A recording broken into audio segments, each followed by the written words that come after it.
What is up, internets? Welcome to Arizona Armchair Sports. I am Brandon. It is Sunday. That means I am going live talking all things Arizona sports.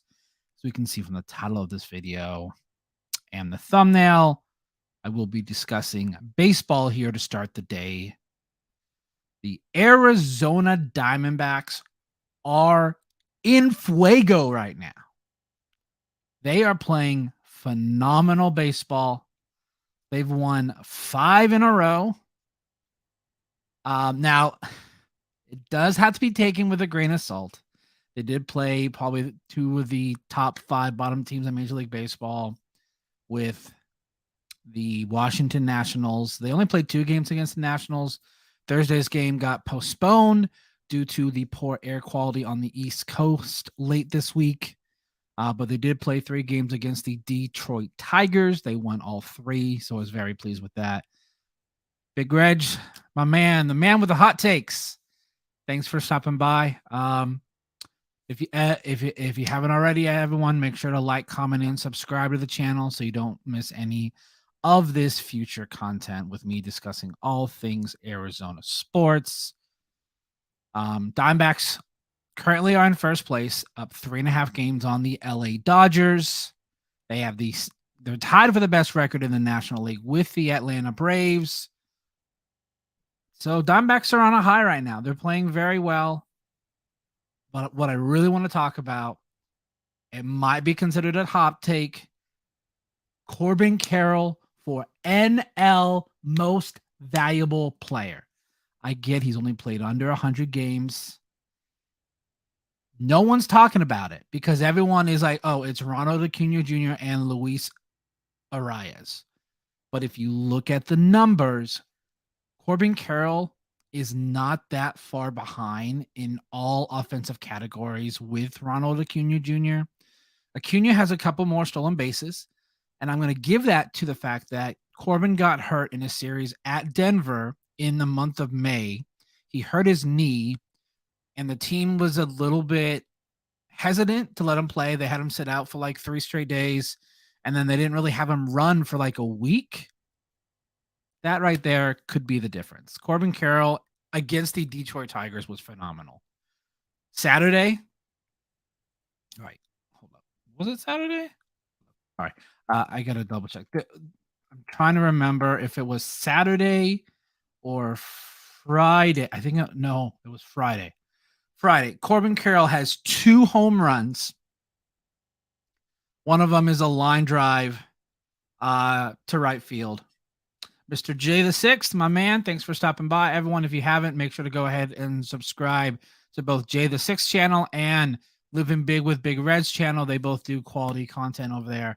Try to support all fellow smaller creators, so make sure to go ahead and check them out. No, but Corbin Carroll hits a grand slam that literally just goes over the wall. It barely makes it, but it counts. It counts. Corbin Carroll, without a doubt, is the front runner for NL Rookie of the Year. And if he continues to what he's doing, if he continues to show that he is a top 5 talent in Major League Baseball, he has to be in the consideration for NL MVP. There has only been 2 other instances of a rookie winning both Rookie of the Year and MVP in the same season. The last time was Ichiro Suzuki back in 2001. Mariners set the record for most wins that season.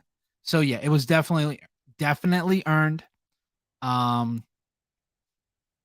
I'm definitely very excited there. Hopefully the Diamondbacks can continue this hot streak they're going on. The longer they play well and the longer the Dodgers continue to struggle and the Padres continue to struggle, they'll definitely show that they are deserving of that record that they have. So I hope next week goes well. Yes. And it's Corbin Carroll's favorite player, by the way. Ichiro Suzuki. He's from Seattle. The All-Star game is also in Seattle this year, so I'm hoping Corbin Carroll is a starter in the All-Star game. So, since Mr. J brought it up, how we feel about former Arizona Wildcat Aaron Gordon carrying the Nuggets to a Game 4 victory. I love it. Um, I just I like how the Nuggets have dominated everybody. I'm still trying to wrap my head around how the Suns somehow won 2 games in that second round series. I still don't understand it. The only thing that makes sense is that Devin Booker was like inhuman for like 2 games. He literally willed his team to win games 3 and 4. They somehow escape with those wins. So I hope Aaron Gordon does get it. I also I like when the best player on the planet in the NBA or in any sport, the best player wins the championship because they should. There's no reason why a player of the Joker's quality should not win. So, Game 5 is tomorrow. It's going to be a gentleman's sweep. I think Denver's like, let's give them Game 2. Let's give them Game 2 to give them a little bit of confidence, but Denver has completely dominated this series. But the Suns were in the news here this past week with Chris Paul was waived. Was he or was he not? That's the discussion. Chris Haynes came out with this tweet here on Wednesday. Yeah, on Wednesday, saying the Suns have notified Chris Paul that he will be waived. It came out a couple of hours later, basically saying, actually, not true. They hadn't made the decision. Now, him being waived is on the table. It's an option, but they have not made that decision yet. So this is the second report that Chris Haynes has done in a matter of weeks that ends up not being true. So Chris Haynes, whoever your source is, you better make sure next time you go with them, you get some other sources to clarify it before you tweet it out, or else you're going to look like a moron again. So just best be careful there, Haynes, before you tweet something out regarding the Phoenix Suns. You don't have a very good track record. Now, what the Suns should do with CP3, I think they are going to waive him. I just don't think they're going to do it yet. I think they're going to wait until the season's officially over. So probably tomorrow night. So they'll probably make a decision sometime this week. I want them to waive, and I wouldn't be mad if they brought him back. I just don't want them to pay him $30 million a year, which he's currently scheduled to make. Chris Paul is not worth it. Once we hit February, March, April, he's just that mileage gets to him every season. So if they want to bring him back for a fraction of the price, I'm fine with it. There are rumors that he is maybe going to the Lakers, maybe going to the Clippers. Woj or with the Suns, I would go with Sham. Sham has a pretty good track record with the Suns. I think Sham's inside source might be Jones, most likely, because most of Sham's reporting is usually pretty spot on. But no, Chris Paul's rumored for the Lakers, the Clippers, and then the other day it was the Warriors. Frank Vogel had his press conference this week, and a lot of people, I think, are trying to read too much into what he was saying, because you have some people that said, "Oh, it sounds like he doesn't want to deal with DeAndre Ayton," and then some made it sound like he is excited to work with DeAndre Ayton. So I'm like, let's just wait to see how the season goes. I don't like the whole let's try to read between the lines when it's very difficult to get that all figured out. Now, if he can, the fact that he made Roy Hibbert a thing, he's got to be able to do something with DeAndre Ayton.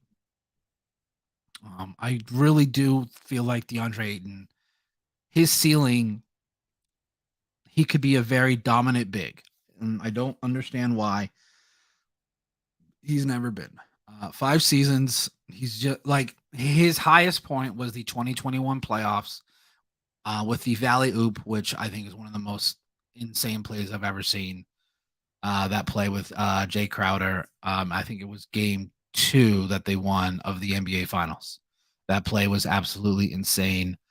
I I completely lost it when I watched it. So hope I'll have to just wait and see here if Chris Paul gets waived.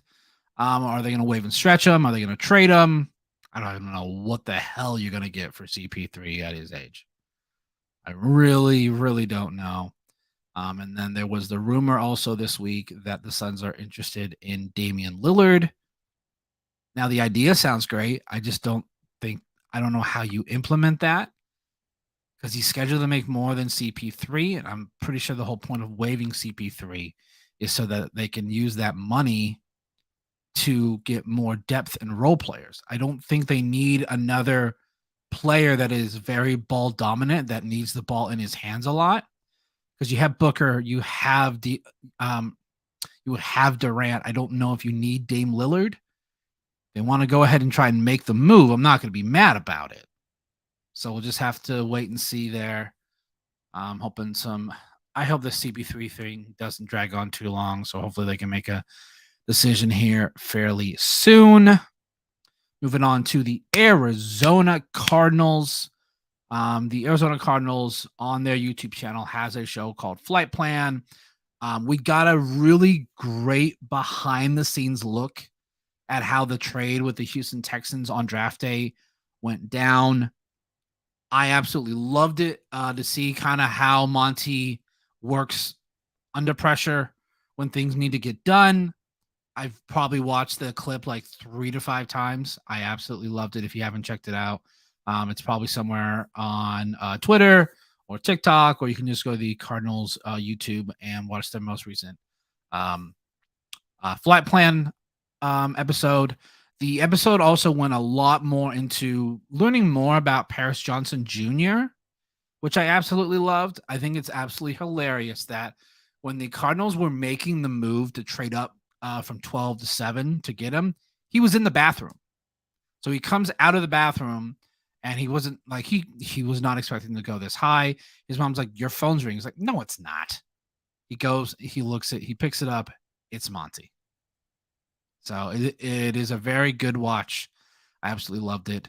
Also in the video, we get a lot more learning about the person that is Michael Wilson, their 3rd or 4th round pick from Stanford. This guy has a chip on his shoulder that I am absolutely loving right now. So Michael Wilson could be a player to watch out for with the Cardinals this season. I'm not saying he's going to be Rookie of the Year or anything, but he could make some noise. He could be a player if you're into fantasy football, maybe in like the second to last round or near the end. He may be someone to pick up and stash on your bench or later down the road. But we're here entering June. So we're about a month or so away from training camp with the NFL. So we'll have a lot more to discuss with the Arizona Cardinals. I think the Suns will be very busy this offseason. And I'm hoping that the Arizona Diamondbacks continue to go on the run that they're on. I'm all for Corbin Carroll winning Rookie of the Year and MVP in the same season. That would be great to be in the same breath as only 2 other players. So have 3 total players ever to do it in Major League history. If you haven't, make sure to like, comment, and subscribe to the channel so you don't miss any of the future content. I do have my MLB The Show series going on right now. Once we get to the regular season of the NFL, I'll have a Madden series with the Cardinals, which will be fun to keep an eye on to see, am I better or am I worse than the actual Cardinals? And then once we get to basketball season, I'll have a 2K series with the Phoenix Suns. Until next time, thank you everyone for joining in.